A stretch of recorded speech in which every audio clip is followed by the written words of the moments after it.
គ្មានភរិយាមនុស្សប្រុសម្នាក់នេះពិតជាអាចបង្កើតគ្រួសារមួយតែម្នាក់ឯងបានទេបញ្ហានេះខ្ញុំសួរមិត្តភក្តិក្បែរខ្លួនជាច្រើនហើយមានមិត្តភក្តិម្នាក់ឆ្លើយមកខ្ញុំវិញថាប្រាក់ខែគាត់ក្នុងមួយឆ្នាំរាប់លានភរិយារបស់គាត់នៅផ្ទះប៉ុន្តែបង្កើតគ្រួសារនេះឡើងមិនមែនដោយសារខ្លួនគាត់ម្នាក់ឯងនោះទេគឺដោយសារភរិយាផងដែរពីព្រោះមានភរិយានៅផ្ទះក្នុងផ្ទះពោពេញទៅដោយភាពសុខដុមរមនាភួយរៀបចំរួចដូចជាផ្កាឈូក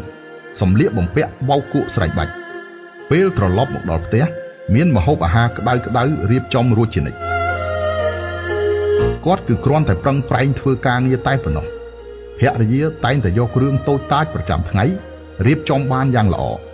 ដូច្នេះគាត់គ្មានអារម្មណ៍ថាប្រពន្ធធ្វើកិច្ចការផ្ទះគឺជារឿងគួរតែធ្វើនោះទេ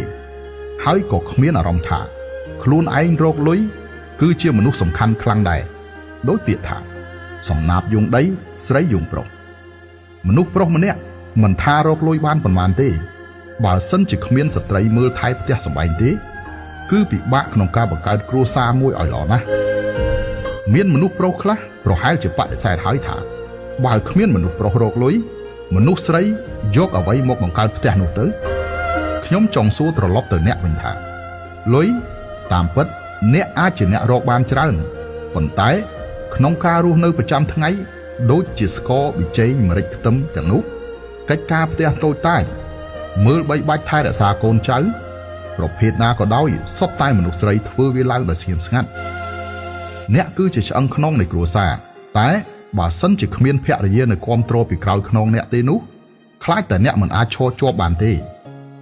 ដូច្នេះអ្នកដាច់ខាតក៏មើលងាយនៅការលះបង់របស់ភរិយាអ្នកឲ្យសោះអ្នកត្រូវយល់ថាអាពាហ៍ពិពាហ៍គឺប្រៀបដូចជាការបរិភោគអាហារចង្កឹះពីរផ្គុំគ្នាទើបអាចចាប់យកអាហារបានបើសិនជាមានតែចង្កឹះមួយនោះប្រកាសជាដាច់ពោះស្លាប់ហើយសំណាងអាក្រក់ក៏ដូចនោះដែរដូច្នេះឥឡូវនេះអ្នកយល់នៅហេតុផលនេះហើយមែនទេ